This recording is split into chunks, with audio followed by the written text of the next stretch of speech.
There's a moment in Philip K. Dick's 1968 novel Do Androids Dream of Electric Sheep, in which the bounty hunter Rick Deckard wonders whether empathising with his android prey has put him at odds with the rest of the human race. He wondered, writes Dick, if any human has ever felt this way before about an android. That feeling of being out of sync with the world is a key element both of Dick's novel and of the film which followed, a film which was both behind and ahead of its time, which looked back to the future and redefined the way in which cinema would imagine the shape of things to come.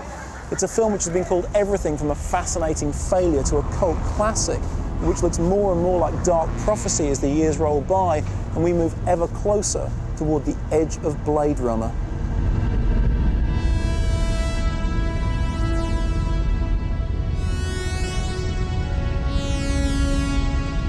I'm going through the eye of a needle when I'm making a movie, and I'm writing it, and you're either with me or you're not. If only you could have seen what I've seen with your eyes. Yeah.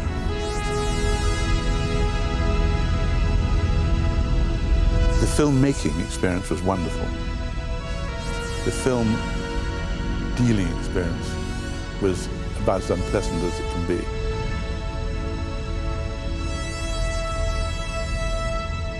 I'd go onto the set and I'd be in another world.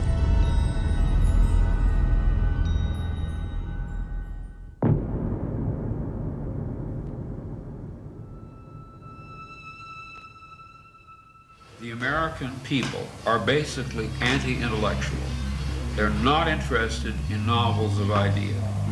And science fiction is essentially the field of ideas. Philip K. Dick is really one of the great unacknowledged writers of our time. He was a Californian, and he wrote against the grain of what was currently accepted in the way of science fiction. Science fiction at that time was full of bold heroes going out into the universe, conquering planets, conquering whole solar systems. And there was this extraordinary man, Philip K. Dick, writing about really what was happening to him and to the drug culture in California with just a little twist of lemon.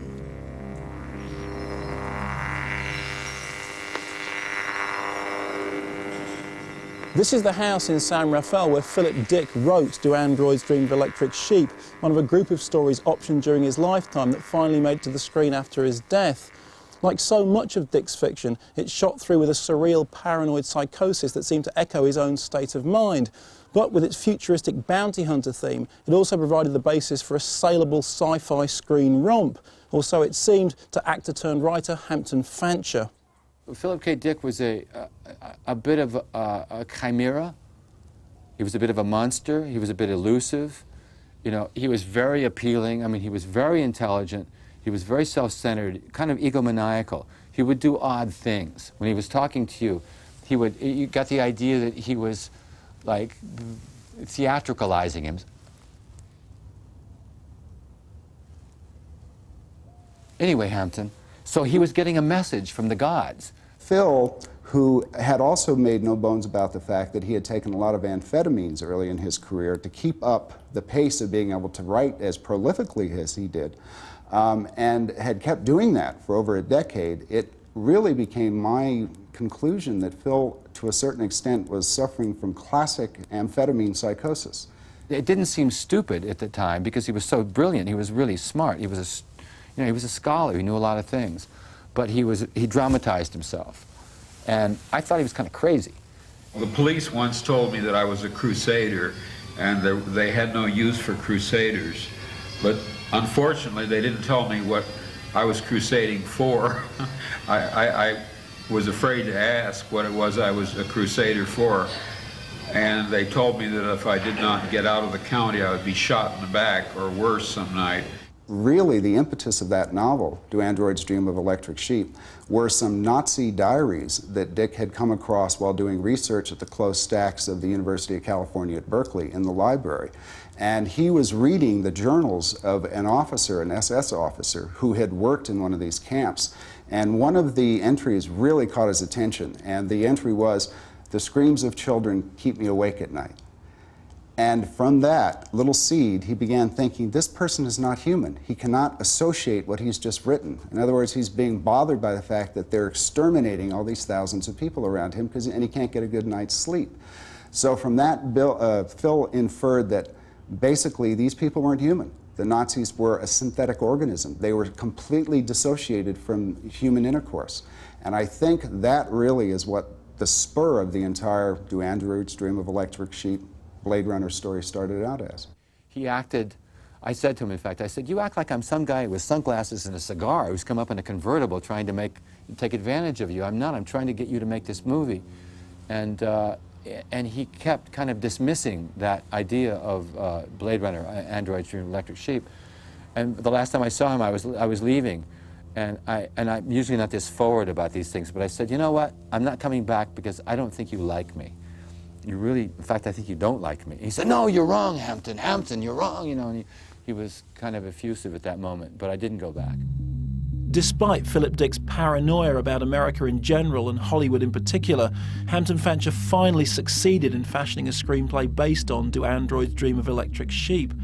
This script, which would be retitled Dangerous Days and then Blade Runner, was eagerly adopted by Michael Dealey, producer of such varied fare as The Italian Job, The Deer Hunter, and The Man Who Fell to Earth.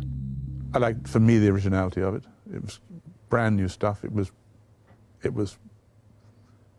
plausible.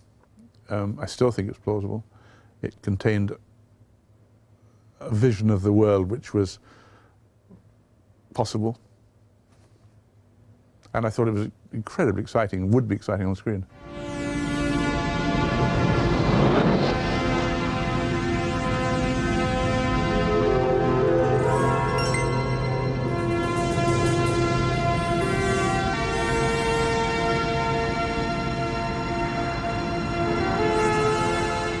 Ridley was ideal in one respect, well, many respects, but one particular respect, which is that he has got the best eye of anybody directing film that I know about. I mean, anybody.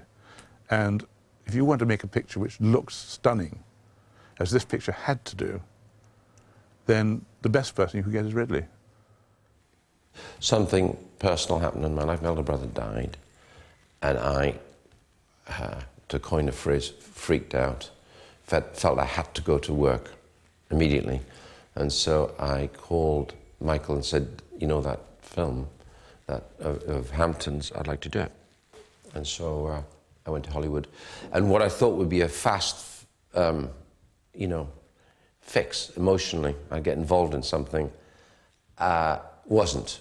And that developed into 7 months of discussion every day with Hampton coming to my house in LA, going through the pages blow by blow. It wasn't until Ridley came in that it became an exterior film, a film that had a world. It was in hotel rooms, it was in basements, it was a $9 million movie that was all about interpersonal relationships. Enhanced 224 to 176. The thing about Hampton's screenplay was it was too enclosed within the confines of an apartment. The focus was, for me, how do we expand this film from your vision, which is internal. I want to follow Deckard outside. When I go outside, the world we see had better support a world that can actually reproduce human beings. And that's how it expanded. There was a moment where there's burnout with any writer. And Hampton, I think, said, I give up, I can't do this anymore. I need time out.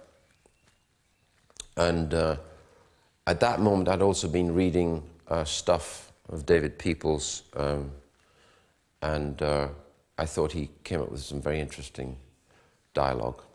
They put me in this fantastic suite in the Chateau Marmont and sent a script over to me and said they'd be over in a couple hours. So I read the script, and my heart was broken because, I mean, they came in, they said, have you read the script? And I said, yeah. And they said, well, what'd you think? And I said, I think it's terrific. I said, I can't think of anything to do to improve it, right?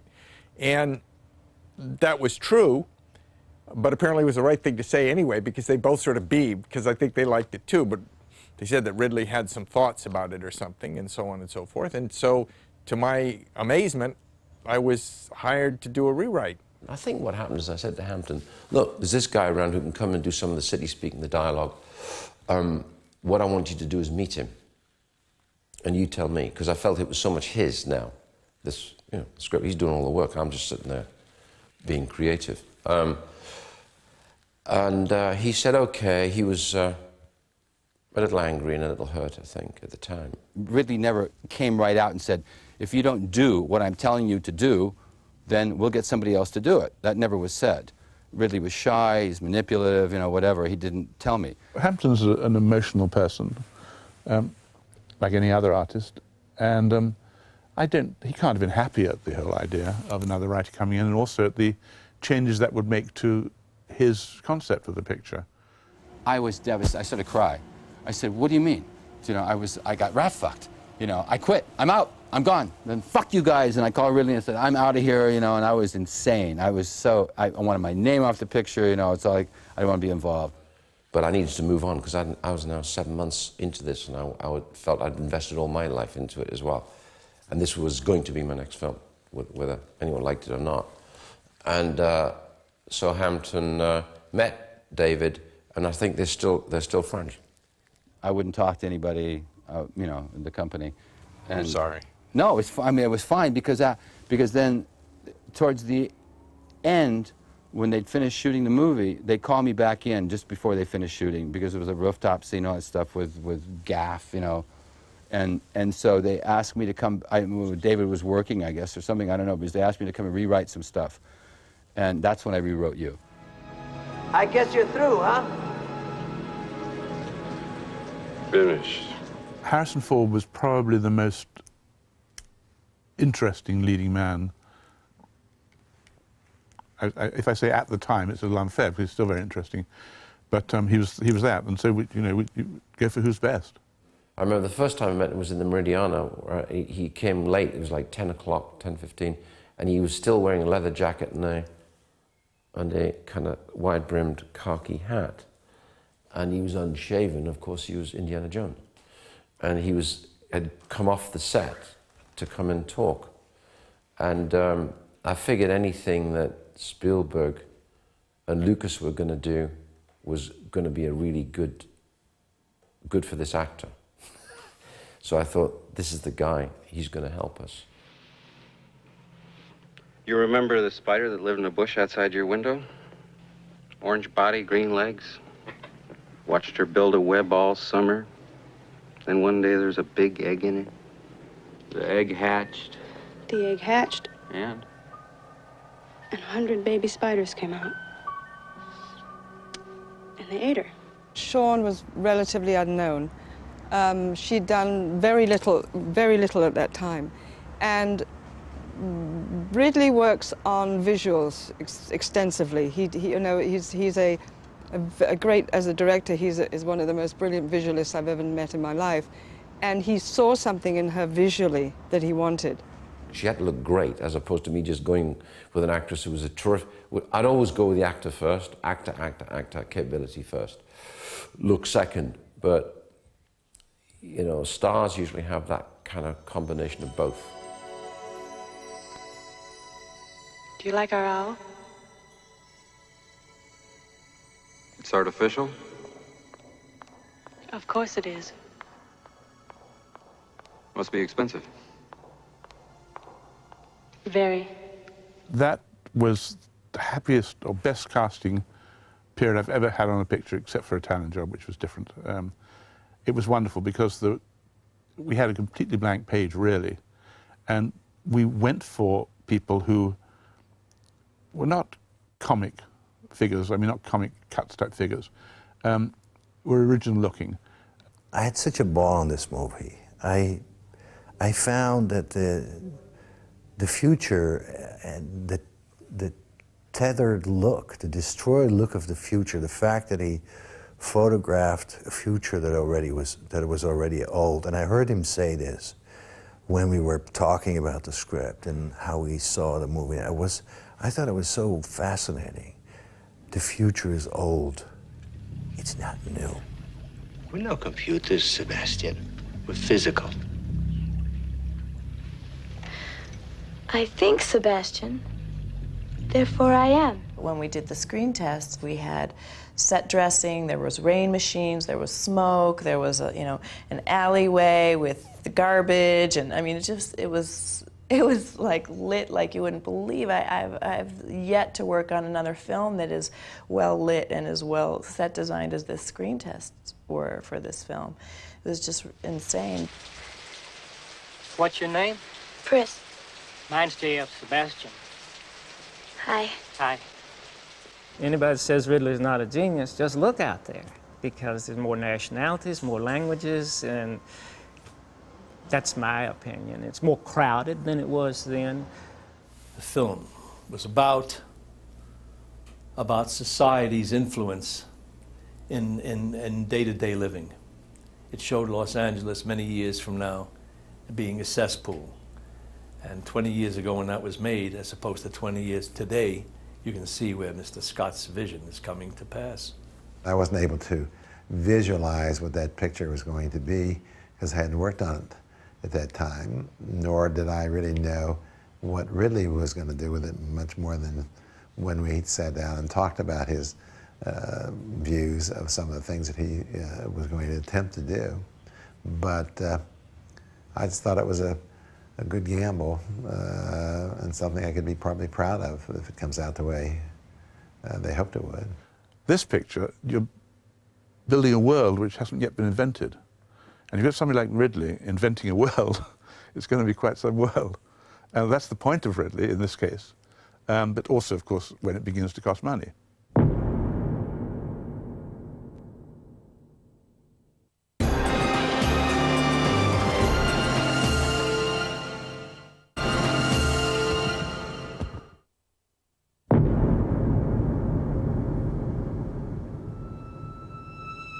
The location of Philip Dick's original novel was San Francisco, 1992, a sparsely populated dump in the middle of a land laid waste by World War terminus. During Blade Runner's various script rewrites, this transmuted into San Angeles, a teeming megalopolis that streamed along the length of the West Coast. During pre-production, some attempts were made to move that location to the chillier climes of the East, with a number of cities being scouted, including most notably New York, home of Ridley Scott's beloved Chrysler Building.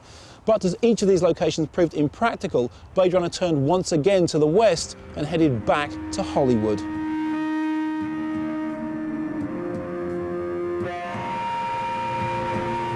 As it appears in the finished film, Deckard's turf is identified simply as Los Angeles 2019, a logical extension of that pollutedly glittering skyline, but peppered with nuances of New York architecture and drenched in typically eastern rain.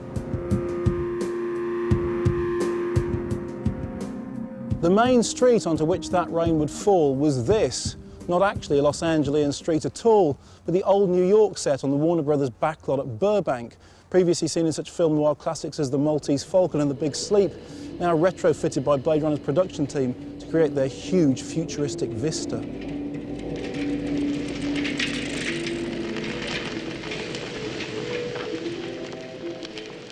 To get a picture that looks like Blade Runner is not a casual thing of building a set and chucking a few things around, and it isn't. It is a huge labour from the director's point of view. He has to build every corner of that screen.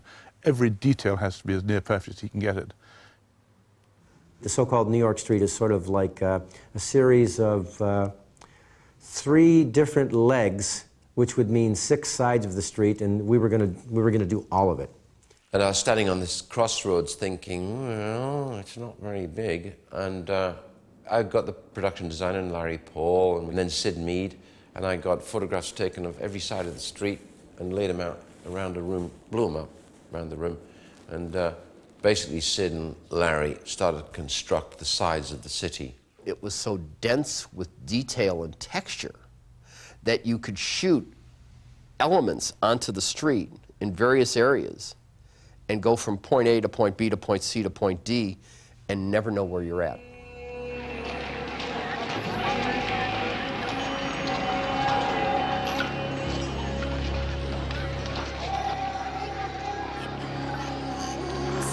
So we're here on the old New York set at Burbank. Talk us through where the Blade Runner locations were. Over there is where we did the Zora chase through the shop front. Where the Art Deco Where the Art Deco is now. It was a shop front with a plate glass. Over here is the Leon Hotel. Just up there? Yep. Over there is Mr. Chu's shop. Oh, this is Chu's Ice House. This is the Ice House. Okay. And then straight ahead of us, right down there, that's the night scene. What happens down there? There's the night scene where the midgets come through and the masses of people coming through at night with the Hare Krishnas. And as you can see over here, because there's so much greenery and mountainside, that was one of the main reasons why we decided to shoot at night, because we could eliminate having to mat out the green mountains and the trees. Because if you look down the end of the street, you could just see glorious hills. Exactly. And just over here on the corner was the phone booth. There was no stairs here, there was just a phone booth where Batty made the phone call before the I-Man. So how far down was this set dressed as Blade Runner? Was it everywhere you can see? We took over everything.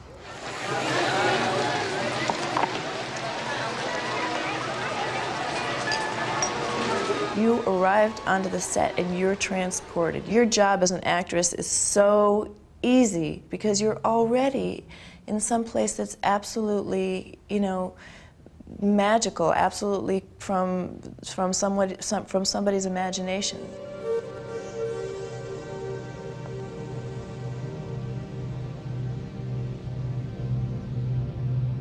The premise was that, in my design sort of mind, that with these enormous structures going up 2,000, 3,000 feet, decent people never went below the 60th floor.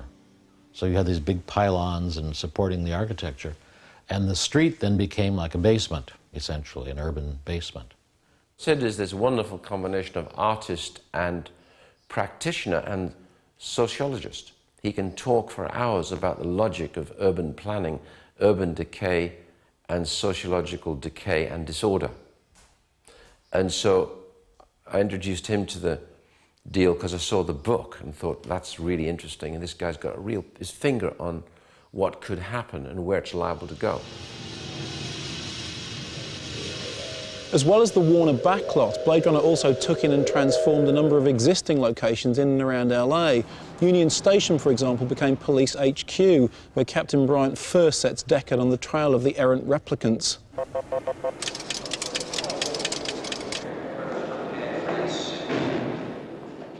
This Frank Lloyd Wright designed house in Los Feliz doubled as the first floor exterior of Deckard's apartment.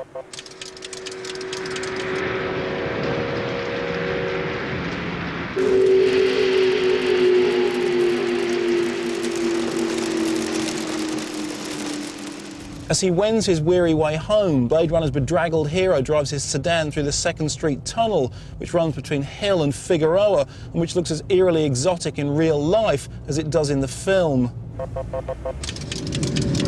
Describe in single words only the good things that come into your mind about your mother. Most famously, Blade Runner also utilised this, the legendary Bradbury building, just across the street from the $1 Million Theatre on Broadway in downtown LA. It's here that Pris holds up with her only human friend, J.F. Sebastian, and where Deckard finally comes face to face with Roy Batty.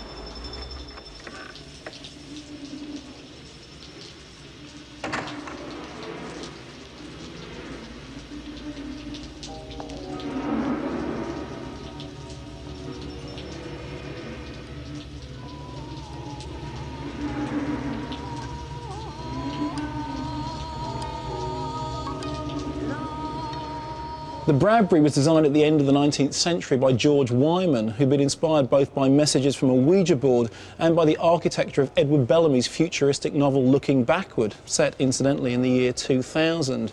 It was the perfect location for Blade Runner's retrofitting process, through which buildings would come to embody the synthesis of past, present and future. I found out before I left, in the beginning of pre-production, that he'd gone to the Bradbury building to look at that, and I said, really, that's ridiculous. Every TV show in the world has used that building, and that's a bad idea. Don't use that building. And he said, not the way I'll use it. And I thought, what arrogance. And I was so wrong. That means he knew what he talked about, you know, that he could make that a spectacular moment in the movie.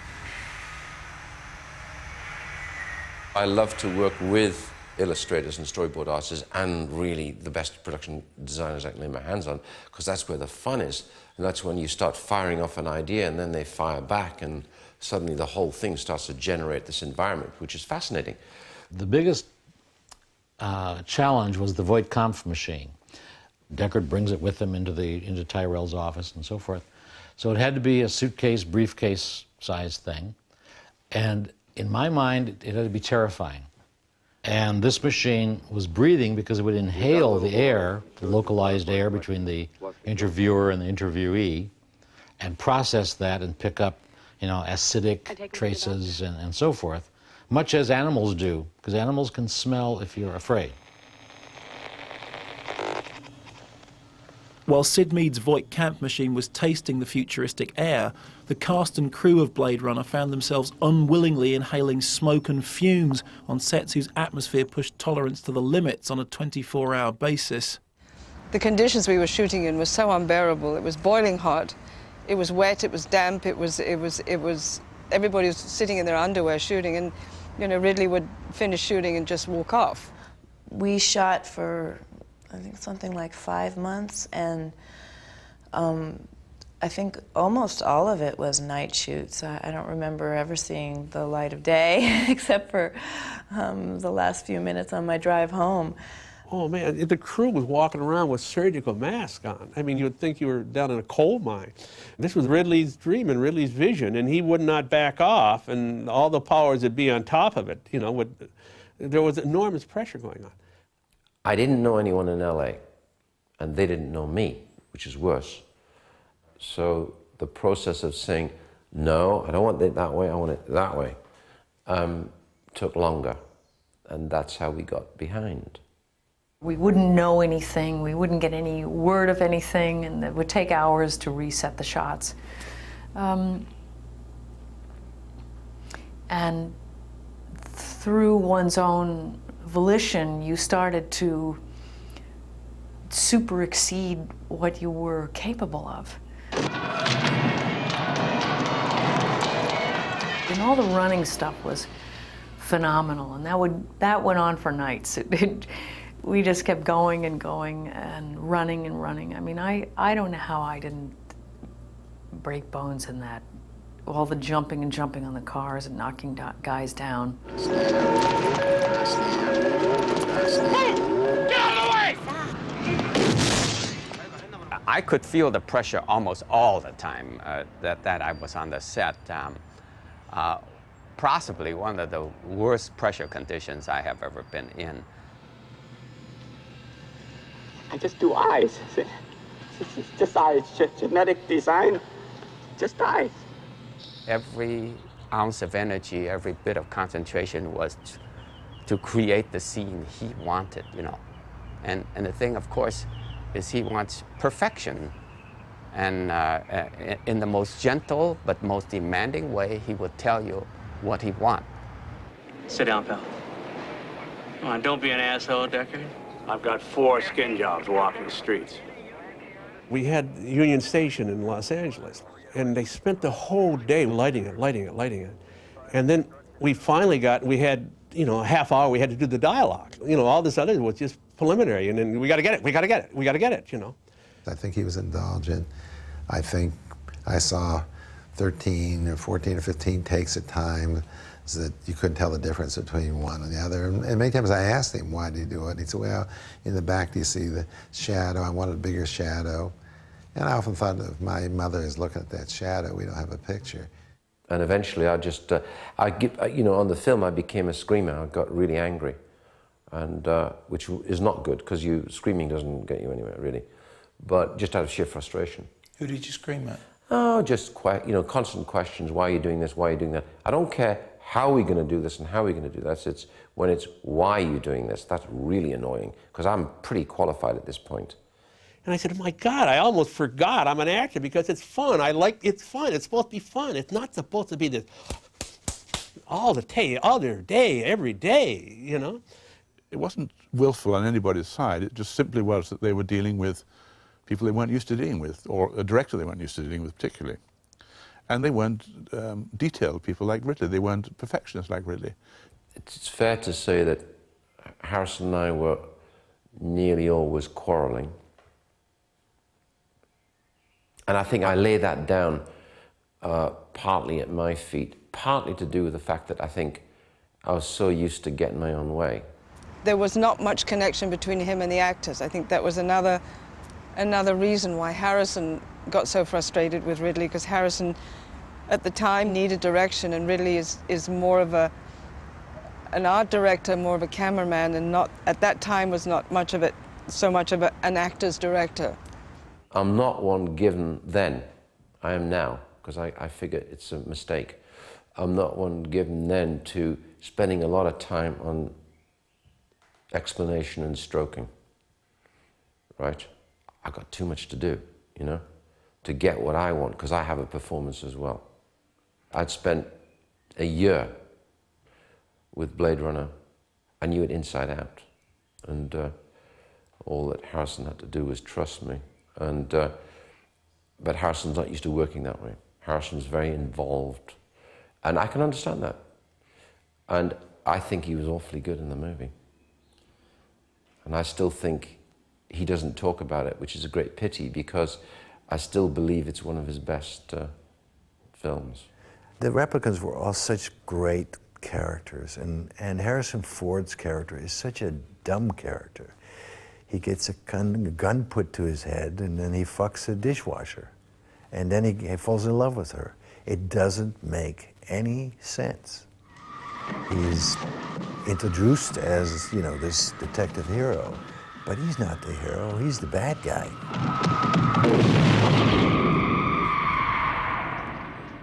His role didn't seem to fit him, or he couldn't make it fit. I know that was going on, and I don't know why, but if he would have been stronger, I would have not been so shiny, you know.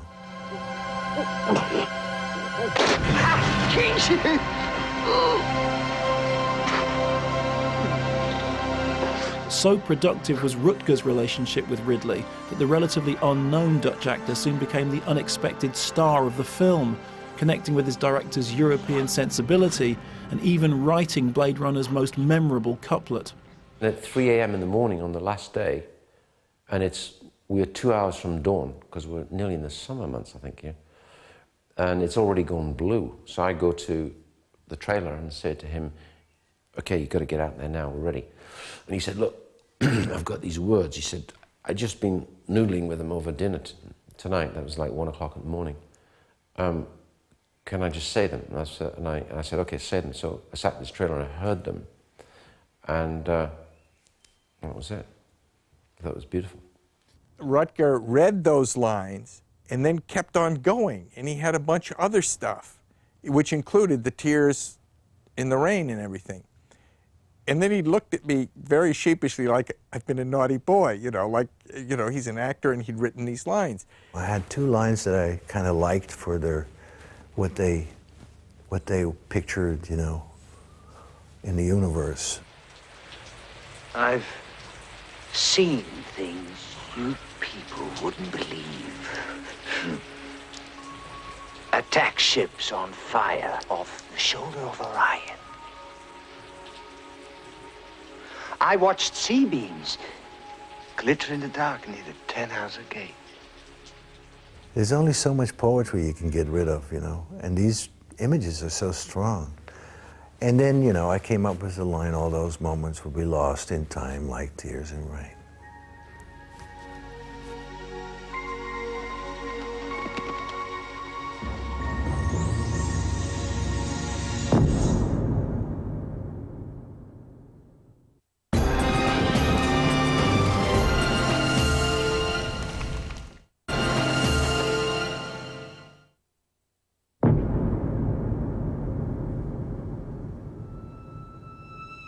Although Blade Runner's principal photography was completed by July of 1981, the post-production period, during which music, special effects and of course a controversial voiceover were added, continued right up until the film's opening in June '82.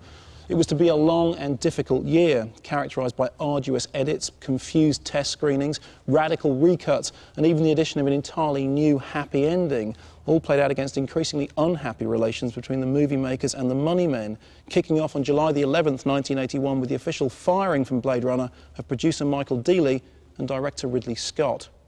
We were technically fired. We weren't fired in the sense that we still came to work every day and worked. That's not normal if you're fired, but we were technically, on paper, they didn't require our service anymore. And the reason for that is they were permitted to do that because we were 10% of the budget. I tried to articulate to Ridley later on that he's taking money that should be my children's, so that I'm now digging into my personal money because of his letting the picture go on and on and on and on and on. Somehow they feel that I thought, you know, irresponsibly and just went over anyway with a kind of fuck you attitude. And of course, because I'm dyed-in-the-wool businessman by that point, it hurt me that I went over. I hated going over. It's just a piece of absolute rubbish and ill-mannered rubbish at that. They were going to finish the picture without the director? What are they talking about? I mean, it's just a piece of very stupid rudeness. I wasn't too concerned about whether somebody was happy or not happy. I was now hanging out the window saying, wait a minute, you know, this has become a nightmare. And I, you know, fired up, and he said, you know, Michael goes, tut, tut, tut, tut, tut, tut. Let's talk outside. So we talked outside. He said, I suggest what you do is get onto your union. And so I did. And I've been very impressed by the DGA ever since. They corrected the process instantly. As Yorkin, Deeley and Scott worked through their differences in the aftermath of principal photography, the landscape of Blade Runner continued to grow under the eyes of the special effects team, led by visual wizard Douglas Trumbull, director of the sci-fi classic Silent Running, and a key creative player in such genre hits as Kubrick's 2001 and Spielberg's Close Encounters. Doug is a natural scientist, and you give him a problem, he said, let me think about it, and he'd come back with a solution within a couple of days. The look of Blade Runner is totally unique and fresh and was done relatively inexpensively and quickly. And I think the result really met what Ridley wanted to see and blended with the rest of the movie.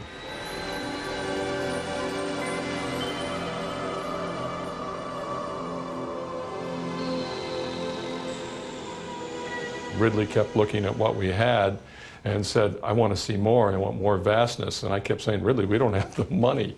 He's not easy to please, and we like that. That's a good thing, because all the guys working on it, you got to remember, this is a very young crew and totally couldn't wait to wake up the next morning. You go to midnight, you couldn't wait to wake up to get back to work the next day, what was going to be there.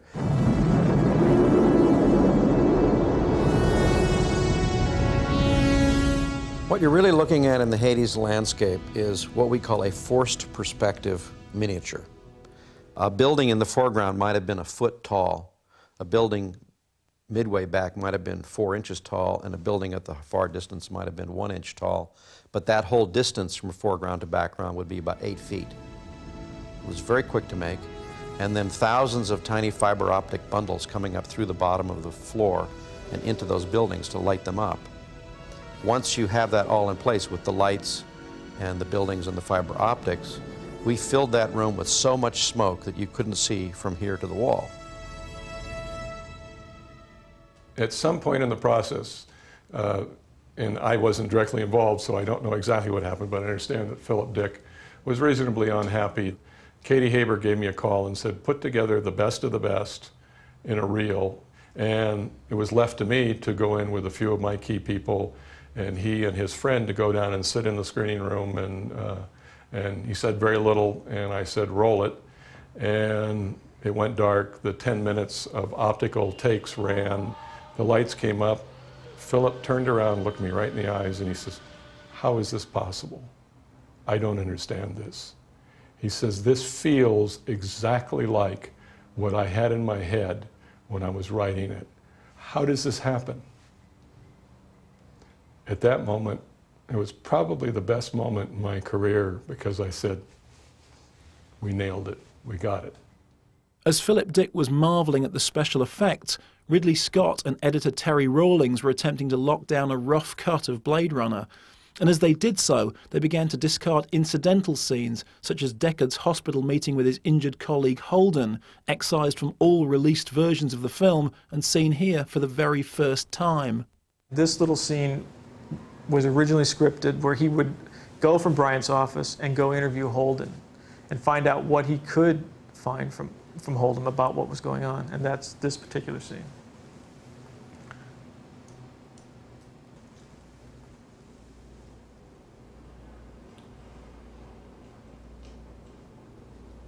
What you reading? Old favorite, Tracer Island. Deckard. Look, friend. It ain't like it used to be, Deck. It's tough now. These replicants aren't just a bunch of muscle miners anymore. They're no goddamn different than you or me. What happened? 10 days ago, security at Terrell Corp finds 3 intruders in the records room. Kills 1, 2 get away, okay? They do a routine autopsy on the one that gets aired, and what do you know? A skin job. One of the ones that busted out. Top drawer replicant, combat type, met for 6. I decided to check out all the new employees at Terrell. I void conf 26 boring assholes when in walks this Leon somebody. Nothing special, but very big. Were you getting anything on the machine? Yeah, I thought maybe I was getting something. Maybe it doesn't work on these Deck. Maybe I was too slow, who knows? Maybe. It's all over, Deck. It's a wipeout. They're almost us.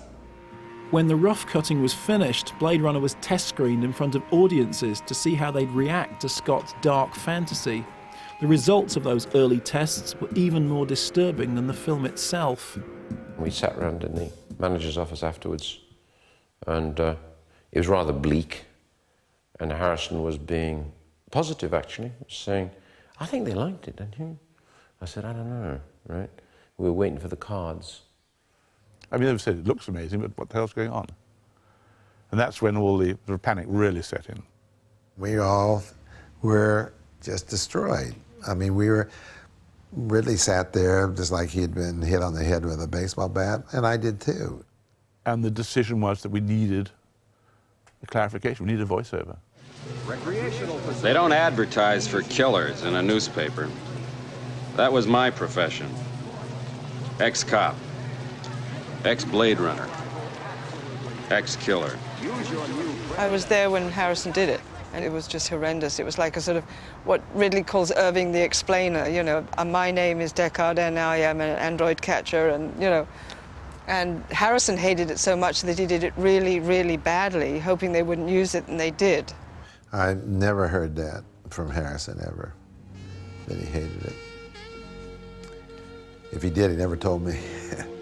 Along with Harrison's new voiceover, Blade Runner was also now saddled with a happy ending in which Deckard and Rachel escape into a lush green landscape, actually constructed from outtakes from Stanley Kubrick's horror hit The Shining. I always remember that we had sort of 30,000 feet turn up. We wanted about 4 shots or something. So we had 30,000, every outtake he did came up, which was good, but it was tacky. The whole idea of the end was tacky, in my opinion. It always was right when they shut that door. Although opinion was divided about Blade Runner's narration and upbeat ending, there was a chorus of approval for the score, which would become one of the defining soundtracks of sci-fi cinema and win international plaudits for Greek composer Vangelis. He will sit and watch every frame and cue off a frame, cue off an expression of the actor. He doesn't just lay on score and say, well, that works. He goes through everything. He thinks himself into the film. I remember, you know, when the first notes hit me, I was like, wow.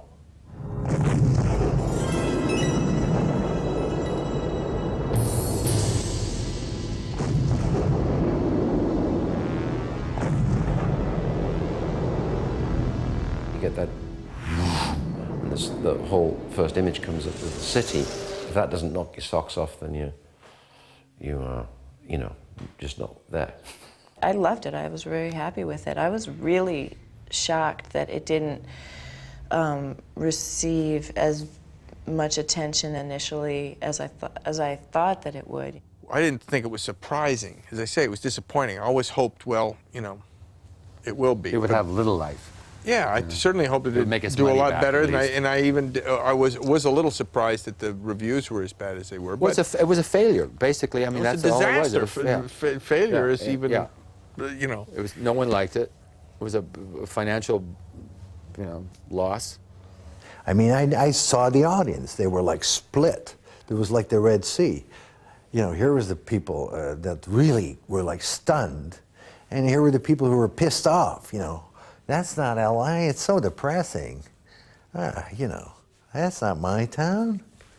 No, it's not. Jesus.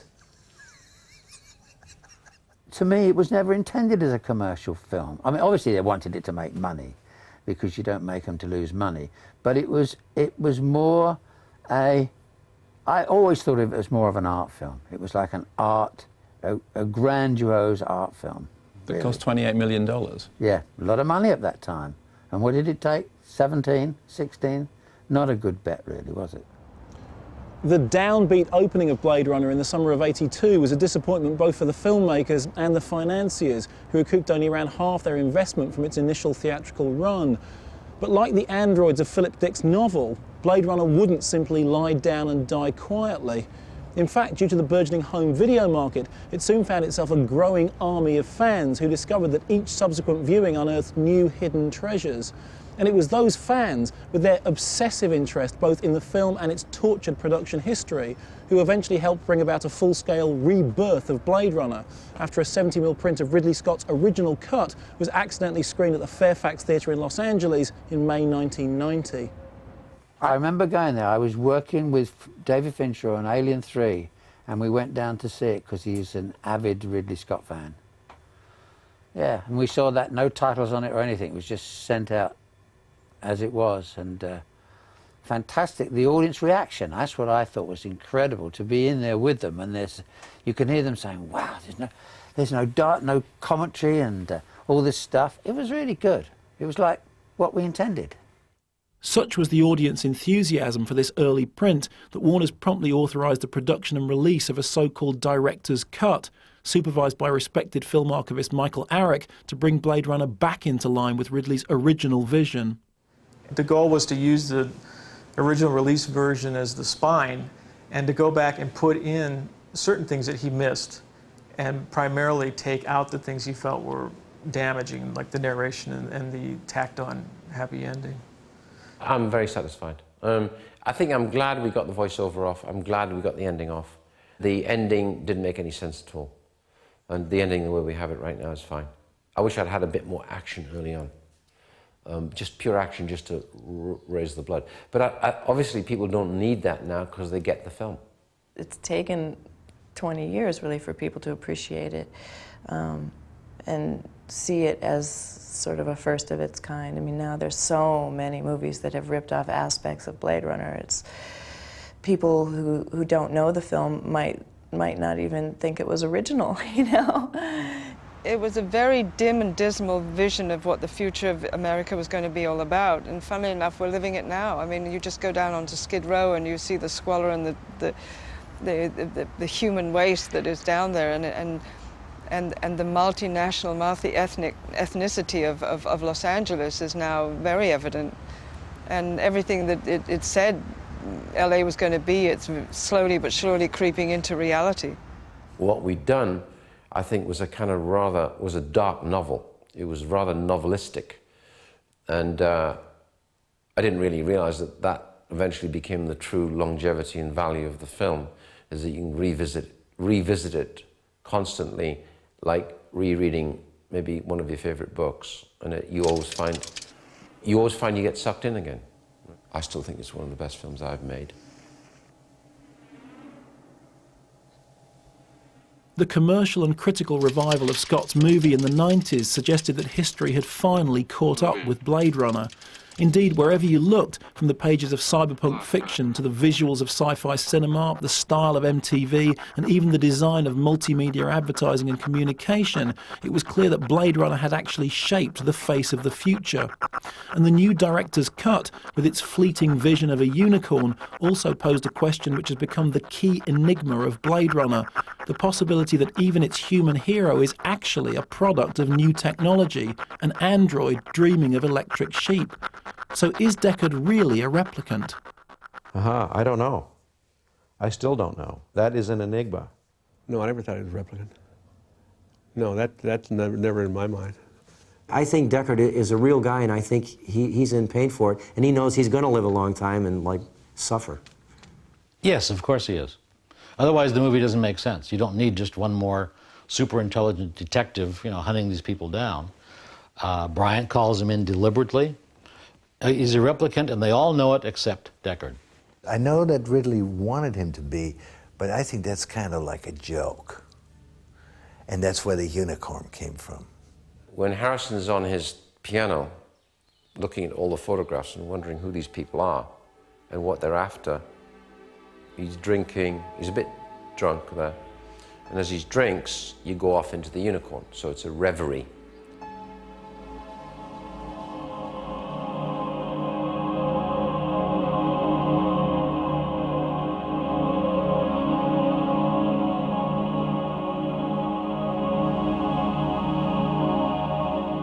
And that was the only reference right there to this abstract image, which is a unicorn.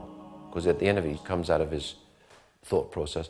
And that never occurs again till the end of the movie. Because when he comes in that apartment, he thinks Eddie's gone in there and killed her, because they know where she is. And when they come out, there it is. Looks like the unicorn. And it means? He's a replicant.